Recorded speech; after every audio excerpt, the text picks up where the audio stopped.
செல்லாத்தா மாரியாத்தா கன்னியாத்தா முருகரப்பா புளியாரப்பா எனக்கு மட்டும் தான் சாவடி வரணும், வேற யாருக்கும் வரக்கூடாது. என்னண்ணா இது உரிக்காத தேங்காய் ஓட்டிக்கிறா? உச்ச தேங்காய் வச்சா எவனோ பொலின்னு போயிடுவான், உரிக்காத தேங்காய் வச்சா தானே வச்சு கும்பலாம் பாரு. ஆகா செம்ம திறமைசாலி தான்ப்பா நீ.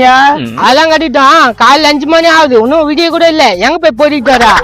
பொறுக்கிட்டு இருக்குண்ணா, வாக்கிங் போறேன் உடம்பு குறைக்கிறதுக்கு. 9 கிலோ துண்டு 1 நிமிஷம் நடந்தா குறைஞ்சிடுவியா? அதெல்லாம் கொஞ்சம் டாக்டர் சொல்லிட்டாரு, நீ என்ன சொல்றதுக்கு? சரி உட்காரு, உனக்கு கூட்டு போய் ஊட்டாந்து விட்டு வந்துடுறேன். 20 ரூபாய் கூட்டு போதான். ஏய் வாக்கிங் போறேன் ஊட்டான விட்டு வரேன்ற. டேய் சொல்றத கேளுடா, நீ எவ்வளவு நாளாலும் குறைய மாட்டா. மூஞ்ச போற கையில சாப்பிடுத என்ன சாக்ஸ் போட்டு நாட்ட ஓட்டலாமா? கொஞ்சம் தொட அடிச்சுடா, அதனால சாக்ஸ் போட்டேன். இதெல்லாம் தப்புக்குதா? நல்லா இருந்துச்சு, வா நான் வாக்கிங் போறேன். போட புளி மூட்டை 1/2 கிலோ கூட குறைய மாட்டா. சரி தேங்காய் துண்டு உள்ள வைப்போம்.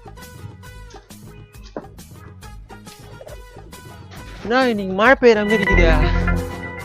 நோ வாட்ட வரண்ணா, இன்னைக்கு மழை பெய்யுமா? இல்லப்பா மயிலாமாவு பெய்யும், நானா வானிலை அதிகாரியாடா. 4 இடத்துக்கு போற தெரியும்னு கேட்டேன்னா நான் பேசுறேன் மூஞ்ச லட்சா மாதிரி. ஏண்டா இதெல்லாம் மாடா கேட்பாங்க? சைதாப்பேட்டை போகணும்னு கேளு, கிண்டி போகணும்னு கேளு, பாரிஸ் போகணும்னு கேளு சொல்றேன். அதெல்லாம் எனக்கே தெரியும். சரி இன்னைக்கெல்லாம் எவ்வளவு நான் சவாரி ஓட்டுவேன்? ஏன்பா கணக்கு கேட்டு என்னப்பா பண்ண போறா? நானும் ஒரு ஆட்டோ வாங்கி விட்டு சம்பாதிக்கலாம் தான்.